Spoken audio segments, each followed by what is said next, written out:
Hello guys! As you can see sa aking background, madilim. That's because nawalan kami ng kuryente.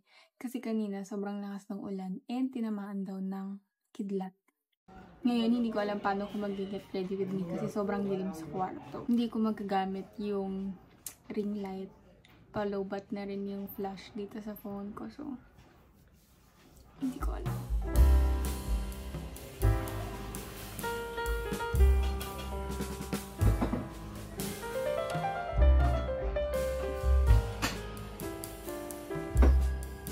Nakaset ako to do a get ready with me kasi we have another event for A Studios. However, wala kaming kuryente. Pero ilalaban ko na yung makeup ko kasi it's already almost 5 PM and nagot ako kay Ash kapag dumating siya nang hindi pa ako ready. So, let's go!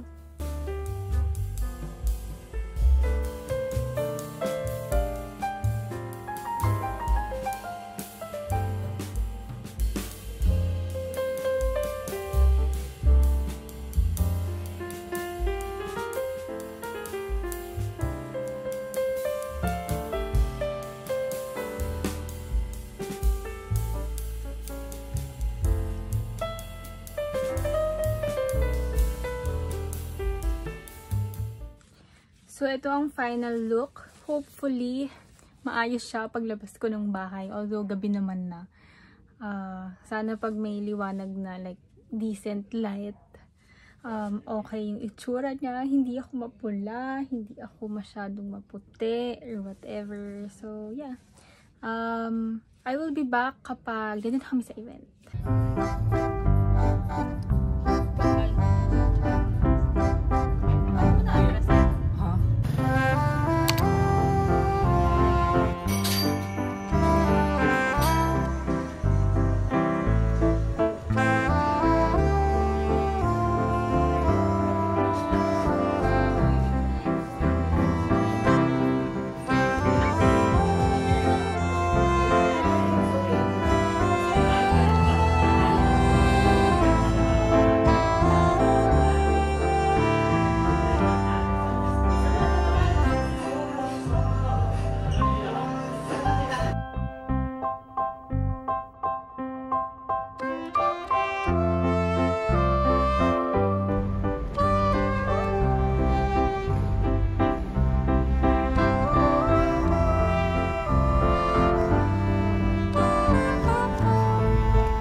We're now here at SM North EDSA. Hindi na ako nakapag-video kanina kasi medyo maulan. Nahihirapan ako. Tapos nalalaglag din yung lagayan ko ng phone. We're here kasi bibilin ko na ba? Meron kasi akong gustong camera na very small siya. Sobrang handy and compact niya na parang hindi ako maihiyang gamitin kapag like ganito nagvo-vlog. So, check lang namin kung sige na nga, bibiling ko na nga. Bibiling ko na nga. Punta lang kami ng Henry's and let's see kung talagang bibilhin ko na.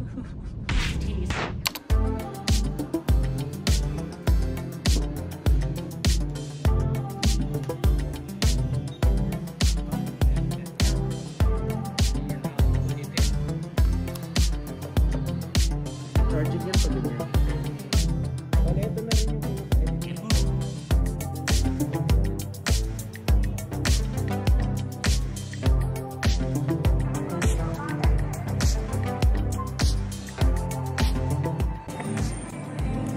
We're now here sa Muji because orderin na niya yung bed frame niya.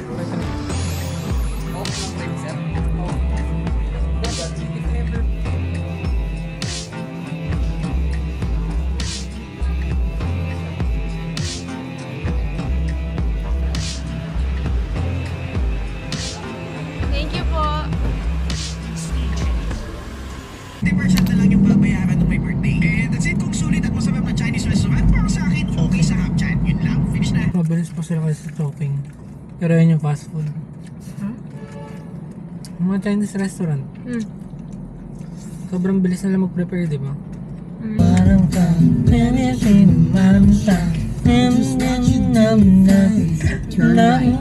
Hello guys, so we're finally here sa bahay nila Ash.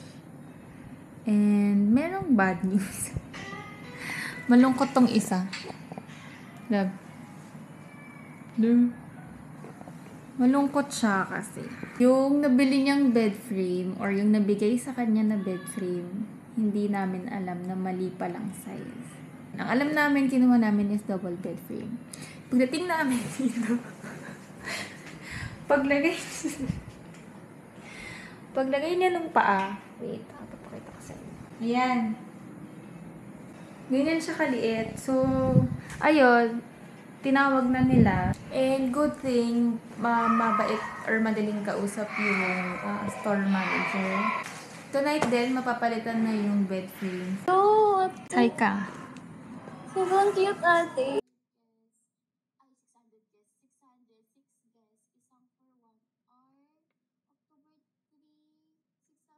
Hindi ko pala natapos yung sinasabi ko kanina. Good thing, pumayag yung manager ng store na palitan yung nakuha naming item. As mentioned, supposed to be kasi double bed frame siya. Pero ang nauwi namin is single bed frame. Hindi rin namin napansin, pero ilang beses na rin kasi tinanong ni Ash na double po ba yan? Yan po ba yung double bed? Bakit ganito yung price? Yung price po ba ganito, ganyan. Siguro hindi na rin napansin. Ayun, it's currently 10 p.m. and sabi, tonight din daw ipapadeliver. So, hinihintay pa ni Ash. Kasi ako matutulog na ako, hindi ko na kaya. Hindi na kaya ng energy ko na maghintay pa until, I don't know kung anong oras madedeliver. Pero tonight din daw madedeliver. Mapapalitan yung item. Kaya, in fairness naman to them, at least, they were able to accommodate nga yung concern. Yun lang. Most probably, tulog na ako, pero titignan ko kung mapipilit ko si Ash i-vlog yung mga kaganapan later. Mas natayo ko rin. Nakasabuhin yung kampan. Paano natin mahigaan? Sayang naman. Anyway, yun lang. Mukhang see you later.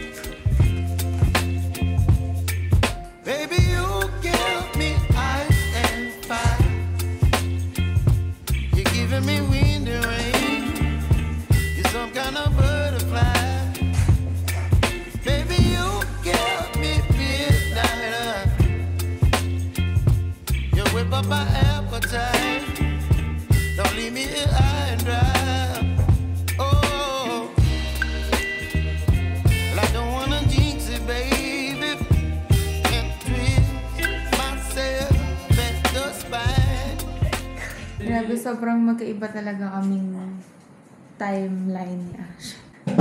Morning person ako siya, night owl. Hindi ko kaya yung oras na gising pa siya. Good night, guys. I'll see you tomorrow. Hello, guys. Fake news yung tulog nga. Ang gutom kami parehas ni Ash. And it's currently 1:45 a.m. He's just preparing yakisoba.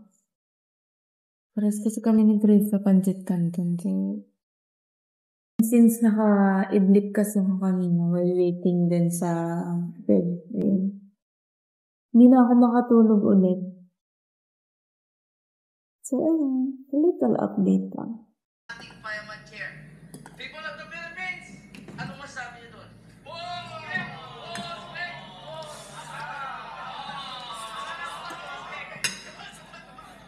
People of the Philippines, ano masabi niyo?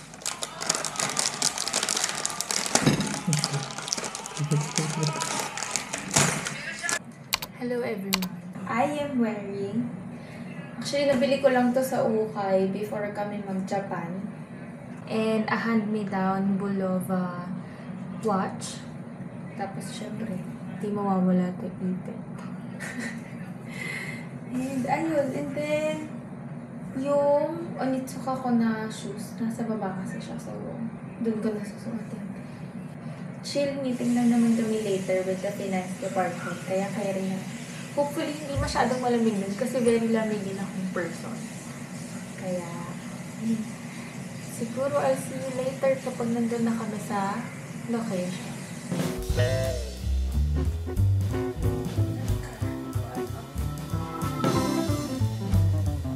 Very extreme. Puro home.